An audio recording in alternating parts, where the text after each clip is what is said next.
UP में 20 नवंबर को विधानसभा की 9 सीटों पर उपचुनाव हो रहे हैं, जिसके चलते तमाम सियासी दलों के प्रचार का शोर भी सुनाई दे रहा है। लेकिन बहुजन समाज पार्टी के दिग्गज नेताओं ने अब तक चुनावी रैलियों और जनसभाओं से दूरी बनाई हुई है। 40 स्टार प्रचारकों की लिस्ट तो जारी हुई, लेकिन मायावती और आकाश आनंद ने अब तक एक भी जनसभा या रैली नहीं की है।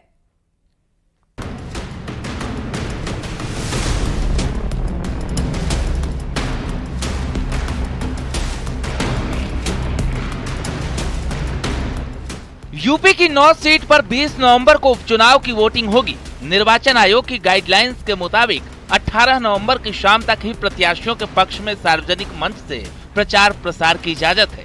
ऐसे में अब प्रचार के लिए कुछ ही दिन बचे हैं। तमाम सियासी दलों ने प्रचार प्रसार में पूरी ताकत झोंक रखी है, लेकिन बहुजन समाज पार्टी के बड़े नेताओं ने सार्वजनिक रैली और जनसभाओं से अब तक दूरी बना रखी है। बसपा सुप्रीमो मायावती ने 9 में से किसी भी सीट पर अपने प्रत्याशियों के लिए कोई जनसभा नहीं की है। वहीं पार्टी के नेशनल कोऑर्डिनेटर आकाश आनंद ने भी जनता के बीच में जाकर चुनावी माहौल नहीं बनाया है। ऐसे में पूरी जो जिम्मेदारी है वो प्रत्याशियों के कंधे पर है। विधानसभा उपचुनाव में बीएसपी अकेले चुनावी मैदान में उतरी है।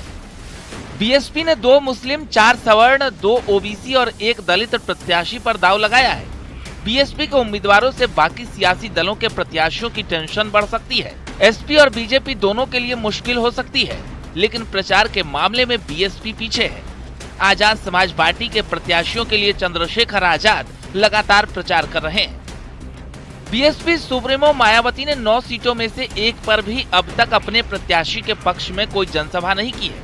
यहाँ तक कि पार्टी के नेशनल कोऑर्डिनेटर और मायावती के भतीजे आकाश आनंद भी अब तक किसी उम्मीदवार के पक्ष में माहौल बनाने नहीं उतरे हैं। बड़े नेताओं की बेरुखी से उम्मीदवारों के मनोबल पर असर पड़ रहा है।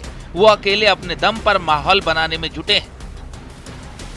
रही बात कैंपेन की, बहुजन समाजवादी पार्टी का तो समर्थन पहले से ही एनडीए को है, भारतीय जनता पार्टी को है।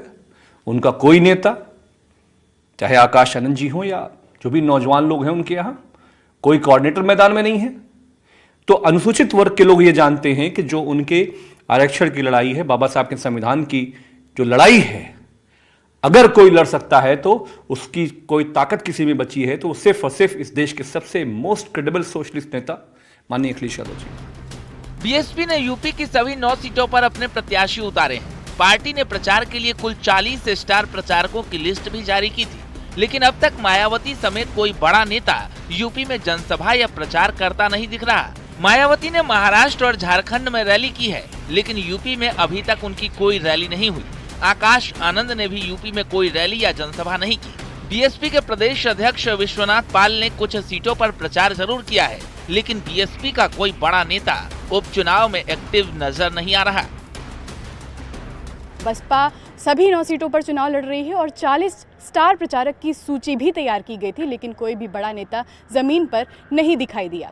इस उपचुनाव में बसपा के लिए आज़ाद समाज पार्टी भी एक बड़ी चुनौती है, जिसके अध्यक्ष चंद्रशेखर आज़ाद लगातार अपने प्रत्याशियों के लिए माहौल बनाते हुए दिखाई दे रहे हैं। ऐसे में बसपा की ओर से किसी भी बड़े नेता का जमीन पर ना उतरना और जनता के बीच में ना जाना प्रत्याशियों का मनोबल गिराता हुआ दिखा रहा है। कैमरा पर्सन मनोज चाही के साथ नितिका दीक्षित, न्यूज़ 18 लखनऊ।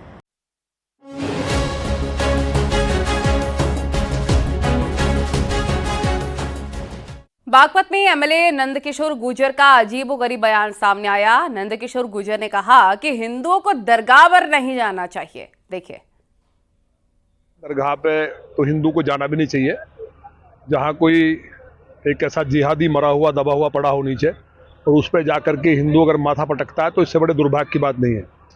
देवादिदेव महादेव, भगवान विष्णु, भगवान हमारे देव नारायण जी और हनुमान जी महाराज, हमारे यहाँ खाटू श्याम जी से लेकर जहाँ आदमी जाना चाहता है, ईश्वर एक है, उसके रूप अलग है। लेकिन दरगाह के अंदर तो वो जिहादी दबे हुए हैं, जिन जिहादियों ने यहाँ दुराचार किए, बेटियों को जहाँ जौहर करने को मजबूर किया, तो वो दबे हुए हैं, उनके अंदर कीड़े पड़े हुए हैं, उस पर जाकर कोई माथा पटक रहा है तो इससे ज़्यादा दुर्भाग्य की बात नहीं है। वो अरब कंट्रीज में भगवान देवादिदेव महादेव की पूजा कर रहे हैं, मक्केश्वर महादेव की। तो जब भोलेनाथ को मुस्लिम भी मान रहे हैं, दुनिया की जब दुनिया नहीं थी तब से शंकर जी हैं, तो उनकी पूजा करनी चाहिए। तो मौलवी भी मुझे उम्मीद है कि भगवान महादेव का अभिषेक करेंगे। जो हमारे अपने कार्यकर्ता हैं कि जो लोग डाउटफुल हैं उनको चेक करिए, उनको देखिए, अगर वो मंत्र पढ़ सकते हैं तो ठीक है, मंत्र नहीं पढ़ते हैं तो उनको जरा अंदर ले जाके तलाशी लेना चाहिए कि इनका खतना हुआ है कि नहीं हुआ है। अगर खतना हुआ है और वो घुस करके तिलक लगा के घुस रहे हैं तो निश्चित तौर पे दोषी हैं, तो उनके खिलाफ कठोर कार्रवाई होगी, उनको पुलिस को पकड़ाया जाएगा।